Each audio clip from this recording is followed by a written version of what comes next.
اعوذ باللہ من الشیطان اللعین الرجیم بسم اللہ الرحمن الرحیم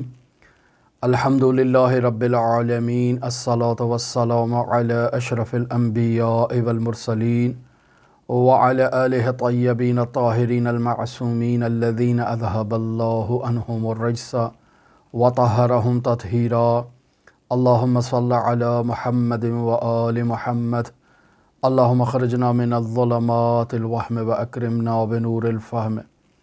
اللہم افتح علینا ابواب رحمتک وانشر علینا خزائن علومک برحمتک یا ارحم الراحمین۔ عزیزان محترم، تاریخ اسلام کی گراں قدر ترین عرفانی شخصیات کا آپ کی خدمت میں تعارف کروا رہے تھے، اور انہی شخصیات میں ایک نہایت ہی اہم شخصیت تاریخ اسلام میں ملا صدرہ رحمۃ اللہ علیہ کی شخصیت ہے۔ بیان ہوا کہ ملا صدرہ کا نام محمد ہے، والد کا نام ابراہیم ہے، دادا کا نام یحییٰ ہے۔ تو اس اعتبار سے ملا صدرہ کو محمد بن ابراہیم بن یحییٰ قوامی شیرازی کہہ کر مخاطب کیا جاتا ہے۔ تاریخ اسلام کی یہ بے نظیر شخصیت خالص ترین فیلسوف اسلام، عرفانی مطالب میں اور عرفان نظری میں محقق شخصیت، حکمت متعالیہ کے بانی، اور بیان ہوا کہ حکمت متعالیہ ملا صدرہ رحمۃ اللہ علیہ نے دینی متون سے حکمت متعالیہ کو استنباط کیا، بیان کیا، تشریح کی، اور بیان ہوا کہ ملا صدرہ رحمۃ اللہ علیہ نے جن اساتید سے فیض حاصل کیا، علم حاصل کیا، ان اساتید کی بدولت ملا صدرہ رحمۃ اللہ علیہ تاریخ اسلام کے محدث بھی ہیں، مفسر بھی ہیں، حکیم متعلہ بھی ہیں۔ اور ملا صدرہ رحمۃ اللہ علیہ کو صدر الدین شیرازی کہہ کر بھی یاد کیا جاتا ہے، ملا صدرہ کہہ کر بھی یاد کیا جاتا ہے، صدر المتعلہین بھی کہہ کر یاد کیا جاتا ہے۔ ہم نے کل کی گفتگو میں بیان کیا کہ قزوین ایران میں کسی زمانے میں ثقافت ایران میں اور حوزہائے علمیہ میں مرکز کی حیثیت رکھتا تھا۔ بادشاہ وقت نے قزوین سے حوزہائے علمیہ کو اصفہان منتقل کیا، چونکہ اصفہان ایران کا دارالخلافہ تھا، ایران کا مرکز تھا، لہٰذا اس زمانے میں وہ گراں قدر ترین شخصیات جو حوزہ علمیہ قزوین میں درس پڑھایا کرتی تھیں، اور ملا صدرہ ان سے علمی فیض حاصل کرنے کے لیے قزوین گئے تھے، بادشاہ وقت انہیں اپنے ساتھ اصفہان لے گئے تاکہ حوزہ علمیہ کو آباد کیا جا سکے اور ملک کے دارالخلافہ کو حکومت کا ثقافتی مرکز قرار دیا جا سکے۔ لہٰذا اصفہان میں یہ دو گراں قدر ترین شخصیات، یعنی شیخ بہائی رحمۃ اللہ علیہ، بہاءالدین محمد بن حسین آملی جیسی شخصیت، جو نہایت ہی بے نظیر شخصیت ہیں تاریخ اسلام میں، اور پھر میر داماد جیسی شخصیت جو ایک بے نظیر شخصیت ہیں فلسفہ مشاء میں اور فلسفہ اشراق میں، یہ دو شخصیات بھی اصفہان تشریف لے جاتی ہیں، اور پھر ملا صدرہ رحمۃ اللہ علیہ ان سے فیضیاب ہونے کے لیے معارف عقلی اور معارف نقلی کو ان سے سیکھنے کے لیے اصفہان جاتے ہیں۔ بیان ہوا 6 سال ملا صدرہ اصفہان میں قیام کرتے ہیں، عقلی علوم کو، جن میں فلسفہ اشراق ہے، جن میں فلسفہ مشاء ہے، میر داماد سے سیکھتے ہیں، علم حاصل کرتے ہیں ان کے پاس، اور تمام منقولات میں جیسے فقہ ہے، جیسے اصول ہے، جیسے ریاضیات ہے، جیسے تفسیر ہے، حدیث ہے، اور مختلف علوم ہیں، علوم غریبہ ہیں، شیخ بہائی رحمۃ اللہ علیہ ان تمام علوم میں مہارت رکھتے تھے، اور ملا صدرہ رحمۃ اللہ علیہ نے ان تمام علوم کو شیخ بہائی رحمۃ اللہ علیہ سے سیکھا۔ لیکن ملا صدرہ رحمۃ اللہ علیہ ان دونوں اساتید میں سب سے زیادہ مانوس جس شخصیت سے تھے وہ میر داماد تھے، لہٰذا ملا صدرہ انہیں اپنے حقیقی مرشد کے طور پر بھی متعارف کرواتے ہیں اپنے آثار میں، اور بیان ہوا ظاہراً اس چیز کو مکتوب کیا گیا ہے نامور محققین کی جانب سے، من جملہ ہنری کوربن نے بھی اسے بیان کیا ہے کہ صدرہ نے اجتہاد تک تعلیم حاصل کرنے کے بعد اصفہان میں مدرسہ خواجہ میں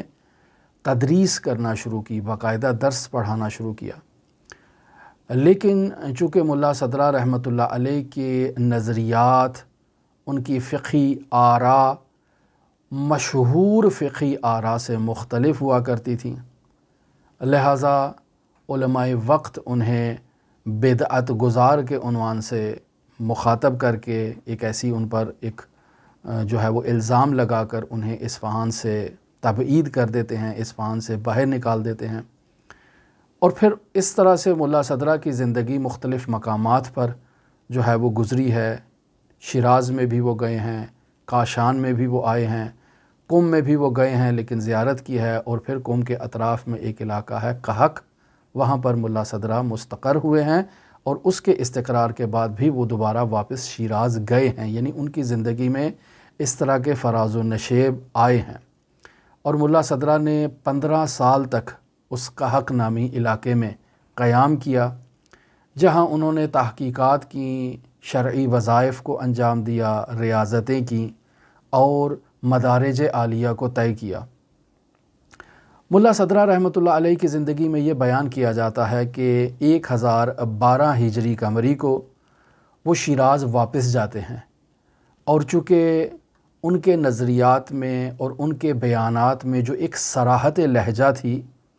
جو ایک اختلاف تھا عام علماء کی جو آراء ہے ان سے ہٹ کر ایک نظریہ بیان کرنا، اس پر دلائل پیش کرنا اور واضح انداز میں، واشگاف انداز میں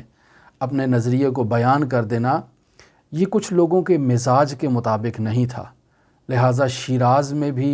ملا صدرہ رحمۃ اللہ علیہ کے لیے مشکلات ایجاد ہوئیں۔ بعض لوگوں نے انہیں تکفیر تک کا جو ہے وہ ان کے لیے فتویٰ جاری کیا،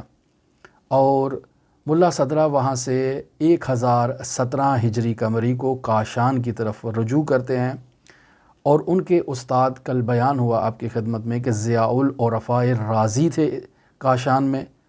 ان کی بیٹی سے وہاں وہ شادی کرتے ہیں، نکاح کرتے ہیں، اور اس نکاح کے نتیجے میں ملا صدرہ کی جو اولاد ہے ان میں پہلی بیٹی ہے ام کلثوم بدریہ، دوسرا بیٹا ہے محمد ابراہیم، تیسری بیٹی ہے زبیدہ خاتون، اور چوتھا بیٹا ہے نظام الدین احمد، اور پانچویں بیٹی ہے معصومہ خاتون۔ یہ 5 بچے ملا صدرہ کو ہوتے ہیں۔ تمام بچوں سے متعلق ملا صدرہ کے یہ بات بیان کی جاتی ہے کہ تمام کے تمام دانشمند تھے، علم دوست تھے، انہوں نے اپنے والد سے علم حاصل کیا، علمی فیض حاصل کیا۔ ظاہر ہے گھر میں ایک ایسی نابغہ شخصیت جب موجود ہو تو اس سے علمی مباحثہ، علمی گفتگو، علمی سوالات، گھر ہی کے اندر ایک حوزہ علمیہ کا ماحول برپا ہو جاتا ہے۔ اور ایسے میں ملا صدرہ رحمۃ اللہ علیہ کے شاگرد گویا کہ 10 شاگرد بیان کیے گئے ہیں، لیکن ان 10 شاگردوں میں 3 شاگرد ملا صدرہ کے ایسے تھے جو ان کے داماد بنے، یعنی تینوں بیٹیوں کے شوہر جو ہیں وہ ملا صدرہ کے شاگرد ہیں، اور ان 3 شاگردوں میں بھی 2 شاگرد ایسے ہیں جو نہایت ہی ممتاز ہیں، اور انہوں نے ملا صدرہ کے آثار کو، افکار کو، نظریات کو، حکمت متعالیہ کو آگے ترویج کیا ہے اور آگے پھیلایا ہے۔ ملا صدرہ رحمۃ اللہ علیہ کی یہ بیٹیاں درواقع اپنے شوہروں کے پاس بھی درس پڑھا کرتی تھیں۔ مثلا ام کلثوم بدریہ، ان کے شوہر کا نام ہے ملا عبدالرزاق لاہیجی۔ ملا صدرہ رحمۃ اللہ علیہ نے ملا عبدالرزاق لاہیجی کو لقب دے رکھا تھا فیاض کا، اور یہ عبدالرزاق لاہیجی اپنے زمانے کے مشہور فیلسوف ہیں۔ انہیں بھی فلسفہ مشاء میں، فلسفہ اشراق میں جو ہے وہ عبور حاصل ہے، عظیم متکلم تھے۔ انہوں نے اپنی تمام زندگی اعتقادات میں، ان کی ترویج میں، علم کلام میں، فلسفی مسائل کے حل میں انہوں نے اپنی تمام زندگی صرف کر دی۔ اور چونکہ ملا صدرہ کے داماد تھے اور ام کلثوم بدریہ کے شوہر تھے، لہٰذا ام کلثوم بدریہ ان کے پاس مختلف علوم سیکھا بھی کرتی تھیں۔ بس بیان ہوا کہ ان کے گھر کا ماحول ایک قسم کا حوزہ علمیہ کا ماحول تھا۔ ملا صدرہ کے دوسرے داماد جو ہیں وہ ملا محسن کاشانی ہے، اور انہیں ملا صدرہ نے فیض کا لقب دے رکھا تھا، اور یہ زبیدہ خاتون کے شوہر تھے۔ یہ بھی علوم عقلی میں، علوم نقلی میں مہارت رکھتے تھے، جامع معقول و منقول تھے، اور عالم اسلام کے ایک بہت ہی مشہور مسلمان دانش مند کے طور پر پہچانے جاتے ہیں ملا محسن فیض کاشانی۔ اور دوسری شخصیت بھی ملا عبدالرزاق لاہیجی فیاض، یہ بھی اپنے زمانے میں اور تاریخ اسلام میں ایک بے نظیر شخصیت ہے۔ جبکہ ملا صدرہ کے تیسرے داماد قوام الدین محمد نیریزی، یہ معصومہ خاتون کے شوہر ہیں، اور ان کے بارے میں زیادہ معلومات ہم نے تلاش نہیں کیاں، یقیناً تلاش کرتے تو مل جاتی۔ پس بیان ہوا کہ ملا عبدالرزاق لاہیجی نے اور ملا محسن فیض کاشانی نے صدرہ کے مکتب کی ترویج کی ہے اور صدرہ کی تعلیمات کو آگے پروان چڑھایا ہے۔ عزیزان محترم، ملا صدرہ قم تشریف لائے، زیارت کی، لیکن قم میں قیام نہیں کیا۔ یہ ایک سوال ہو سکتا ہے کہ صدرہ نے قم میں قیام کیوں نہیں کیا؟ قم کے اطراف میں دور ایک دیہات قحط نامی علاقے میں جا کر وہاں پر صدرہ نے 15 سال قیام کیا، قم شہر میں کیوں نہیں ٹھہرے؟ تو اس کی دو وجوہات بیان کی جا سکتی ہیں۔ ایک وجہ یہی ہے کہ قم شہر میں گرمی تھی، قحط کی آب و ہوا نسبتاً معتدل تھی، اور صدرہ ایک ایسے علاقے میں جانا چاہتے تھے کہ جہاں کی آب و ہوا ان کے مزاج کے ساتھ موافق ہو، اور وہ بیٹھ کر اچھی طرح سے جو ہے وہ شرعی ریاضت کر سکیں، اپنے وظائف دینیہ کی ادائیگی کر سکیں۔ جبکہ دوسرا احتمال جو بیان کیا جاتا ہے وہ یہ ہے کہ قم شہر بھی اصفہان اور شیراز کی طرح ملا صدرہ رحمۃ اللہ علیہ کے نظریات کی تاب نہیں رکھتا تھا، اور ملا صدرہ کو یہ خدشہ تھا کہ اگر وہ قم میں بھی قیام کریں گے تو جو مشکلات اصفہان میں پیش آئی ہیں، جو مشکلات شیراز میں پیش آئی ہیں، وہی مشکلات قم میں بھی پیش آ سکتی ہیں، اور قم میں بھی علماء ان کے نظریات سے اختلاف کریں گے، اور پھر انہیں قم المقدسہ کی سرزمین کو بھی خیر آباد کہنا ہوگا۔ لہٰذا وہ تمام مقامات سے، تمام لوگوں سے، تمام علماء سے منزوی ہو گئے اور انہوں نے دوری اختیار کی۔ لہٰذا ملا صدرہ کے بارے میں بیان کیا جاتا ہے کہ 43 سال کی عمر میں وہ قحط جاتے ہیں، لوگوں سے منزوی ہو جاتے ہیں، شرعی ریاضتوں کو انجام دیتے ہیں، مستحب نوافل ادا کرنا، روزے رکھنا، ذکر و اذکار میں مصروف رہنا، مستحب عبادات میں اپنا وقت گزارنا۔ لہٰذا یہ وہ زمانہ ہے کہ جس میں ملا صدرہ نے عرفانی اسفار کو نہایتی تیزی کے ساتھ طے کیا، عبور کیا، اور قحط میں ان کا قیام ان کی سلوکی زندگی کے لیے سنہری دور کے طور پر بیان کیا جاتا ہے۔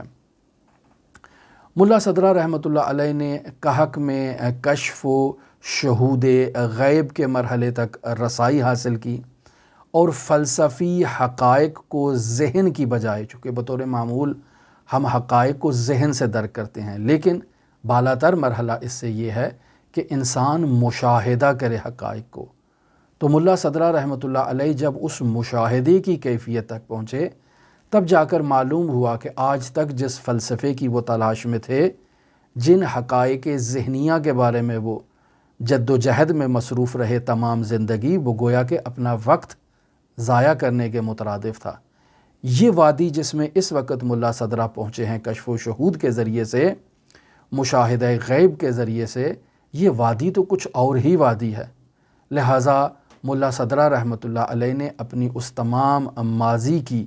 تحقیقات سے، نظریات سے استغفار کیا، اور قحط میں حکمت صدرائی کی اور حکمت مطالعہ کی بنیاد رکھی ہے، اور باقاعدہ قحط میں انہوں نے اپنی اسفار اربعہ اور حکمت مطالعہ کو تحریر کیا ہے۔ خود ملا صدرہ اسفار اربعہ کے مقدمے میں اس بات کو تحریر کرتے ہیں کہ میں نے اپنی کوتاہیوں کو تلافی کیا ہے، جو بھی گزشتہ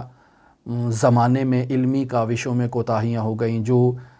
خام خواہ کی فضول فلسفی بحثوں میں اپنا وقت صرف کرنا جس کا کوئی نتیجہ عملی نہ ہو۔ نتیجہ علمی ضرور ہے، ہر بحث کا ایک علمی نتیجہ ضرور حاصل ہوتا ہے،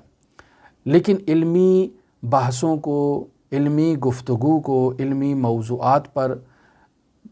تفصیل سے اپنی عمر کو لگا دینا جس کا کوئی انسان کی زندگی پر جو ہے وہ کوئی عملی اثر مرتب نہ ہو، تو گویا کہ یہ الفاظ کی بحث ہے، گویا کہ یہ زندگی میں فقط لفظوں کا ہیر پھیر ہے۔ لہٰذا ملا صدرہ رحمۃ اللہ علیہ اس زمانے میں اس چیز کی طرف متوجہ ہوئے کہک کے اندر، اور اس چیز کی طرف متوجہ ہوئے کہ مجھے اپنے تمام اعتراضات کو، تمام شبہات کو جواب تک پہنچنے کے لیے اپنے باطن کو، اپنے روح کو تصفیہ کرنے کی اور خالص کرنے کی ضرورت ہے، اللہ تبارک و تعالیٰ کی بارگاہ میں تضرع کرنے کی، راز و نیاز کرنے کی، گڑ گڑانے کی ضرورت ہے۔ لہٰذا ملا صدرہ اپنے استاد میر داماد کے نام جو خط تحریر کرتے ہیں اس میں ان نقاط میں سے بعض نقاط کی طرف اشارہ کرتے ہیں اور فرماتے ہیں کہ الحمدللہ کسی قسم کی مالی مشکل نہیں ہے اور میرا ایمان بھی الحمدللہ سلامت ہے، اور اللہ تبارک و تعالیٰ کی جانب سے علمی فیض مسلسل مجھ تک پہنچ رہا ہے، اور اس علمی فیض کے پہنچنے میں کسی قسم کا خلا واقعہ نہیں ہوا ہے، لیکن افسوس اس بات کا ہے کہ اساتید سے محرومی ہے۔ یعنی بیان ہوا کہ ملا صدرہ میر داماد کو اپنے مرشد حقیقی کے طور پر بیان کرتے تھے، تو یقینی بات ہے میر داماد اور شیخ بہائی سے دوری ملا صدرہ رحمۃ اللہ علیہ کے لیے ایک بہت بڑا جو ہے وہ سانحہ ہے کہ ایسے اساتید اور بے نظیر اساتید سے دوری ہو۔ لہٰذا ملا صدرہ اس کا ایک گلہ کر رہے ہیں کہ اساتید سے محرومی کے باعث بے نہایت کثیر سعادت سے میں محروم ہو گیا ہوں، اور یہاں جو قحط میں آ کر آباد ہوا ہوں درواقع ابنائے دنیا سے وحشت کی وجہ سے مسلسل میں خلوت اختیار کیے ہوئے ہوں، اذکار میں مداومت کر رہا ہوں، اور معانی لطیف شریف مجھ پر مکشوف ہو رہے ہیں اور ظاہر ہو رہے ہیں۔ اور بیان ہوا کہ ملا صدرہ رحمۃ اللہ علیہ نے قحط میں قیام کے دوران ایسے علمی مسائل کو حل کیا کہ جو صدرہ سے پہلے جو شخصیات، فلسفی شخصیات گزری ہیں، وہ ان مسائل میں اس طرح سے یا تو داخل نہیں ہوئی ہیں، ان مسائل کو بیان نہیں کیا ہے، یا صراحت لہجہ ان کے انداز میں موجود نہیں ہے۔ ملا صدرہ رحمۃ اللہ علیہ ان تمام مسائل کی وجہ حضرت فاطمہ معصومہ سلام اللہ علیہا کو بیان کرتے ہیں۔ ملا صدرہ کہتے ہیں کہ جب بھی میرے لیے کوئی علمی مسئلہ، علمی پیچیدگی ایجاد ہوتی تو اس پیچیدگی کو حل کرنے کے لیے میں قحط سے قم المقدسہ حضرت فاطمہ بنت موسی بن جعفر کی زیارت کے لیے پیدل آتا، حضرت فاطمہ معصومہ سلام اللہ علیہا سے توسل کرتا، اور بی بی سے توسل کے نتیجے میں میری وہ مشکل حل ہو جاتی۔ لہٰذا خود صدرہ نے بھی بیان کیا، علماء نے بھی اس بات کی تصریح کی ہے کہ ملا صدرہ کو جو حرکت جوہری کا انہوں نے نظریہ پیش کیا ہے وہ حضرت فاطمہ معصومہ سلام اللہ علیہا کی ان پر عطا ہے، اور جو اتحاد عاقل و معقول کا نظریہ جو فلسفے میں ایک نہایت ہی پیچیدہ نظریہ ہے کہ جس کی کچھ حد تک آثار آپ کو ارسطو کے بعد جو ہے وہ یا افلاطون کے نظریات میں کچھ حد تک آپ کو وہاں یہ چیز نظر آئے گی، ملا صدرہ رحمۃ اللہ علیہ نے اس اتحاد عاقل اور معقول کے نظریے کو جو بیان کیا ہے اسے حضرت فاطمہ معصومہ سلام اللہ علیہا کی عنایت کے طور پر بیان کرتے ہیں۔ اتحاد عاقل اور معقول ایک ایسا نظریہ ہے کہ انسان عاقل اور انسان کی معلومات جو اس کا معقول ہے یہ دونوں ایک ہی چیزیں ہیں، دو الگ چیزیں نہیں ہیں۔ مثلا میں اور میری معلومات دونوں ایک ہیں، دو الگ چیزیں نہیں ہیں، وحدت ہے، ایک ہی چیز ہے، یہ دو الگ الگ چیزیں نہیں ہیں، لیکن تصوراً انسان ان دونوں کو علیحدہ تصور کر سکتا ہے۔ انسان کے ذہن میں یہ صلاحیت موجود ہے کہ وہ تصورات کی جب دنیا میں جاتا ہے تو تصورات کی دنیا میں وہ بہت سی چیزوں کو تصور کر سکتا ہے، ابداع کر سکتا ہے، ایجاد کر سکتا ہے، لیکن حقیقت میں انسان اور اس کی معلومات ایک ہی چیز ہیں، دو الگ چیزیں نہیں ہیں۔ لیکن اس نظریے پر اعتراض بھی یقینی بات ہے ہو سکتا ہے اور بیان کیا جا سکتا ہے کہ اگر انسان اور اس کی معلومات ایک ہیں تو انسان کی معلومات میں سے ایک معلومات جو ہیں وہ اللہ تبارک و تعالیٰ سے متعلق بھی ہیں، توحید سے متعلق بھی ہیں، صفات باری تعالیٰ سے متعلق بھی ہیں، اور انسان جب اتحاد عاقل و معقول کی بات کرتا ہے تو اس کا مطلب ہے میں اور وہ جو توحیدی معلومات ہیں وہ ایک ہی ہو گئی ہیں، یعنی میں اور خدا ایک ہو گئے ہیں۔ ایک اس قسم کا نظریہ بعض لوگوں کے ذہنوں میں خلا ایجاد کرتا ہے، شبہہ ایجاد کرتا ہے، لہٰذا کہتے ہیں کہ یہ کیسے ممکن ہے، یہ تو ہو ہی نہیں سکتا ہے، جبکہ اس نظریے سے غافل ہیں کہ توحید جسے وہ بیان کر رہے ہیں یا اس کے علاوہ جتنی بھی معلومات ہیں وہ در واقع خود انسان کی معلومات، یعنی ایک خود انسان ہے، ایک انسان کا علم ہے جو اس کا معلوم واقعہ ہو رہا ہے، لیکن یہ معلوم بھی بالآخر کسی مبدا سے ایجاد ہو رہا ہے، کسی چیز سے ایجاد ہو رہا ہے جو اپنا ایک مستقل وجود رکھتی ہے۔ لہٰذا عاقل اور معقول میں وحدت کا ہرگز یہ مطلب نہیں ہے کہ عاقل اور معقول کے علاوہ وہ چیز جس کو تعقل کیا گیا ہے اس کی بھی وحدت جو ہے وہ یہاں پر بیان کی جائے۔ ایک ملموس سی مثال اس طرح سے لی جا سکتی ہے کہ مثلا میں عاقل ہوں اور میں نے ایک جو ہے وہ چیز کو تعقل کیا ہے، مثلا ایک لیمپ کو تعقل کیا ہے، باہر ایک موم بتی پڑی تھی، ایک لالٹین پڑی تھی، اس کو میں اپنے ذہن میں لے کر آیا ہوں۔ اب اتحاد عاقل اور معقول میں اگر یوں کہا جائے کہ میں اور وہ جو میرا معلوم جو میرے ذہن میں ایک لالٹین کا کنسیپٹ ہے، ایک تصور ہے، وہ ایک ہی چیزیں ہیں، تو یہاں یہ اتحاد جو ہے وہ عاقل اور معقول کے اتحاد کی بات ہو رہی ہے۔ خارج میں جو لالٹین موجود ہے، یہ جب موم بتی ہے، اس کی میرے ساتھ اتحاد کی بات نہیں ہو رہی ہے۔ ایک اس قسم کا نظریہ یہاں پر پیش کیا جا سکتا ہے۔ تو عزیزان محترم، یہ اتحاد عاقل اور معقول کا نظریہ، حرکت جوہری کا نظریہ، یہ اس کے علاوہ نظریات جنہیں صدرہ نے بیان کیا ہے، یہ نہایتی پیچیدہ، نہایتی دشوار نظریات ہیں کہ جنہیں آج تک علماء جو بیان کرتے ہیں تو اس پر جو ہے وہ علماء میں بحث، گفتگو، جدل اور موضوعات جاری رہتے ہیں۔ پھر عزیزان محترم،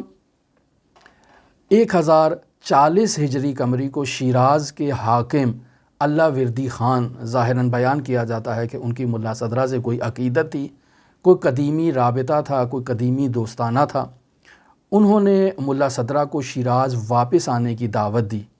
اور انہیں کہا کہ آپ کے والد کا یہاں ایک مدرسہ ہے، مدرسہ امام قلی خان، وہ مکمل ہے، تعمیر ہے، آپ اسے آ کر آباد کریں۔ لہٰذا ملا صدرہ اس اللہ وردی خان کی دعوت پر جو ہے وہ شیراز واپس لوٹ جاتے ہیں، اپنے والد کے مدرسے کو آباد کرتے ہیں، 3 سال شیراز میں قیام کرتے ہیں۔ اس زمانے میں بھی ملا صدرہ کو سخت اور دشوار ماحول کا سامنا رہا ہے،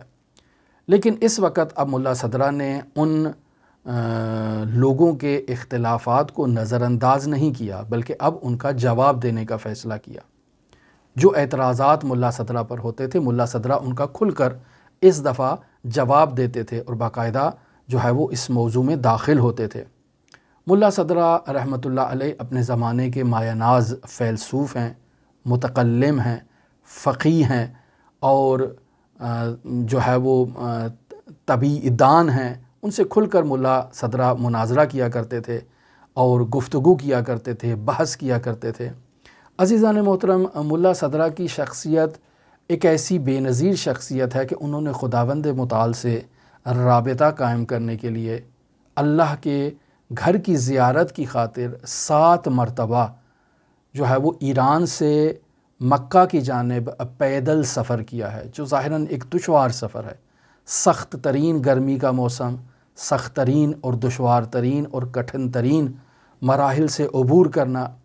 اور یقینی بات ہے کہ ایسے سفر میں ملا صدرہ نے 7 مرتبہ ایران سے مکہ گئے ہیں، حج بیت اللہ کی سعادت حاصل کی ہے اور پھر واپس تشریف لائے ہیں۔ یہ واقعاً ایک بہت بڑی ریاضت ہے، ایک عارف کے لیے، ایک فیلسوف کے لیے کہ جو گرمی کی شدت کو، بھوک کو، پیاس کو صرف اللہ تبارک و تعالیٰ سے وصال کی خاطر، لقاء کی خاطر، مدارج عالیہ طے کرنے کی خاطر، اللہ سے ملاقات کی خاطر جو اپنے گھر سے نکلتا ہے اور باقاعدہ جو ہے وہ مکہ جاتا ہے تاکہ اللہ کے بیت کی زیارت کی جا سکے، یعنی اللہ سے ملاقات کی جا سکے۔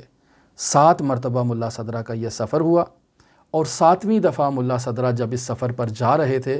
تو ان کا بصرہ میں انتقال ہو جاتا ہے۔ ملا صدرہ کے جسد خاکی کو حضرت سید الاوصیاء امیر المؤمنین علی ابن ابی طالب علیہ آلاف و تحیت و ثنا کے حرم مطہر کی جانب منتقل کیا جاتا ہے، اور انہیں حضرت کے حرم میں بائیں جانب جو ہے وہ دفن کر دیا جاتا ہے صحن میں۔ اب ملا صدرہ کے انتقال کی 2 عدد تاریخیں بیان کی گئی ہیں۔ ایک تاریخ ہے کہ جو شہرت رکھتی ہے کہ ملا صدرہ کا انتقال 1050 ہجری قمری کو ہوا، یعنی 1050 ہجری قمری کو،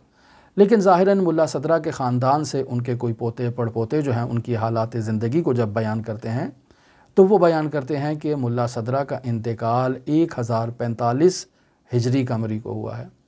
عزیزان محترم، یہ ملا صدرہ کی زندگی کے وہ حقائق ہیں، وہ فراز و نشیب ہیں جنہیں ہم نے آپ کی خدمت میں بیان کیا۔ ابھی ملا صدرہ کے زندگی کے فراز و نشیب سے متعلق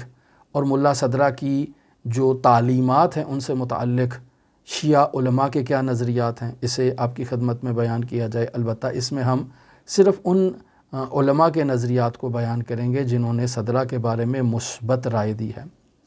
اور دوسرا ملا صدرہ کے آثار کو آپ کی خدمت میں بیان کریں گے